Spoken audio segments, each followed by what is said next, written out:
Dainomis, šokiais, gera nuotaika ir muzika pirmadienį prasidėjo trečiosios Kauno technologijos universiteto bendrabučių žaidynės.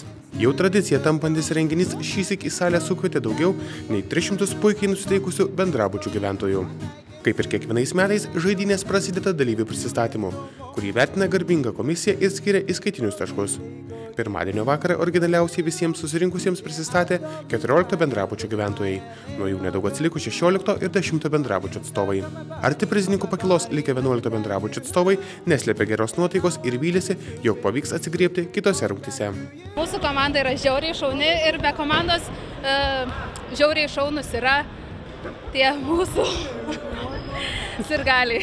Ir pats atidarimas yra labai geras. Man atrodo, vienintelis tikslas yra suvienyti bendrabučių gyventojus. Ačiū. Puikios nuotaikos nestokojo ir kitos į prizininkų trejetą nepatekusios komandos. Merginos, už kurį bendrabutį sergat? Už 4! Kaip sekasi bendrabučiai kol kas? Labai gerai, labai puikiai. Kaip prisistatymas, viskas pavyko taip, kaip norėjo? Taip, viskas pavyko labai puikiai. Kaip šiaip vertinat Barakiadą?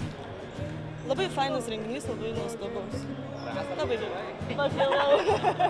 Kokius tikslus kelia ketvirtas bendrabutis? Kokius? Aukščiausius! Pirma vieta būtų? Taip, drąsiai.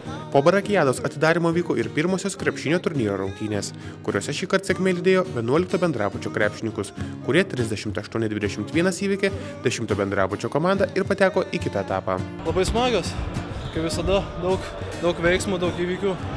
Smagu, kad net ne vien vaikinai žaidžia. Ką daugiau? Nieko negaliu pasakyti. Ar tikėjotės pergalės? Iš pradžių nesitikėjau, nes dar pažįstu keli žmonės iš 20 bendrabučio, bet jie negalėjo šiandien čia būti, tai kai sužinojau, kad nėra, tai pradėjom tikėti.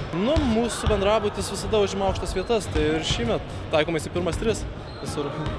Organizatoriai taip pat neslėpė geros nuotaikos ir vylėsi, kad šis renginys taps gražia tradicija ir gyvuos dar ne vienerius metus. Nuotaikos puikios, įspūdžiai labai geri, kaip matėte, daugėja dalyvių, daugėja žiūrovų. Tiesiog šiandieną tik tai pradžia yra, 20 diena pabaiga, tai dar laukia daug emocijų, kaip ir minėjau, įspūdžių, rezultatų, aiškinimuose ir visa kita.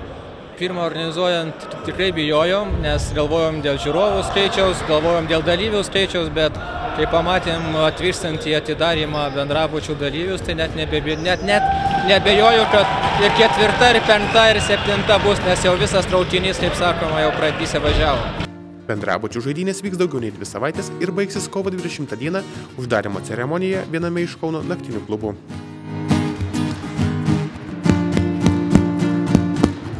You and I go hard.